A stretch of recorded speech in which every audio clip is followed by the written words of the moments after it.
I used to be a ribeye or die kind of guy, but that has changed over the years. I have become a fan of the skirt steak. It is one of the butcher's cuts. Those guys know a thing or two about beef. I am inclined to agree with them. We're going to cook this today 3 ways that you might do it at home. One is on your grill at super high heat, then low and slow on the crock pot, and a very low temperature in the oven. We are going to do a little taste test to see how this turns out. It's going to be fun. Stick around.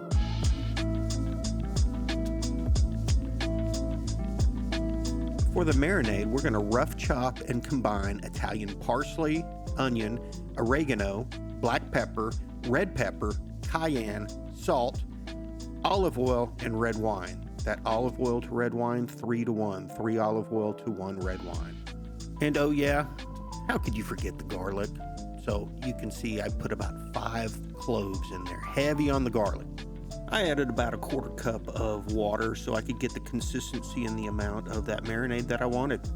And I pour said marinade into a gallon Ziploc bag. Yes, I know fat means flavor, but this has got too much fat, and we're really after the intramuscular fat anyway. This is just extra kind of gross stuff. Takes away from your awesome skirt steak that you're going to serve everybody. Just saying. The technique I'm using there is just lifting the fat with my fingers and using a boning knife, a really sharp one, to cut the fat away. You can optionally try to tenderize it by smashing it with a mallet and using that little device there. I believe it's called a meat tenderizer. Pokes little holes in the meat. Now just put your meat in that gallon bag with the marinade. Try to get all the air out of it and put it in a pan or some kind of dish just in case it tears, and leave it in the fridge overnight. Alrighty, the 3 ways we're going to cook this. Method number 1 is in the crock pot on high. It only took like an hour and a half to get done. Method number 2 is just going to be in the oven set at 250 degrees, and it's more like 240 degrees in reality. That only took 1 hour to be complete. And then finally, the grill, barbecue grill. This case, the big green egg, and it is ripping hot. And this method, as you would expect, didn't take very long at all. It was like 6 minutes. I did add some Montreal steak seasoning. It's hard to improve upon a few things that you can get out of the store, and this is one of them. I love this stuff. Use it on just about every steak. Check out this technique. I put giant knobs of butter underneath the steak, which it absorbs the butter, melts and absorbs the butter, because it is contracting. And then I wrap that sucker up in foil and let it rest at least 10 minutes. Okay, I'm going to back up 2 steps here and show you why I put the seasoning on after it gets off the grill, not before. Salt, different story. You can put that on before, but this is what happens. It burns. That pan right there, that's only about 400 degrees. The big green egg in the grill was much hotter than that. What happens there, it kind of turns to ash, and it has a different flavor profile. Is it ruined? No. I mean, the Cajuns do blackened seasoning all the time, and it tastes fantastic.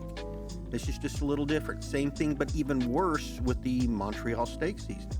And, oh, by the way, don't try this at home. It choked us out, and we had to open up doors and windows for about 15 minutes. All right, some more technique stuff here. I'm about to start carving this piece of steak. Now, you see that fork there? I'm pulling that right across to where the strands are. You want to cut across the strands, not with the strands. It'll make it much more tender. That's the way you do it. And does it make much of a difference? Yes. Yes, it does. Okay, now for a little taste test. The one done on the grill did taste the best. All 3 of us that tried it liked that one the best. And it passes the eye test. It's the one there on the right. I think it looks the best. A close second was the one in the crock pot. That's the first one, the one on the left.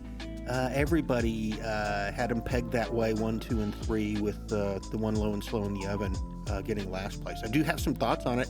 Next time, I'm going to try searing it on the outside so you get that bark, and then I'm going to finish it off in the crock pot.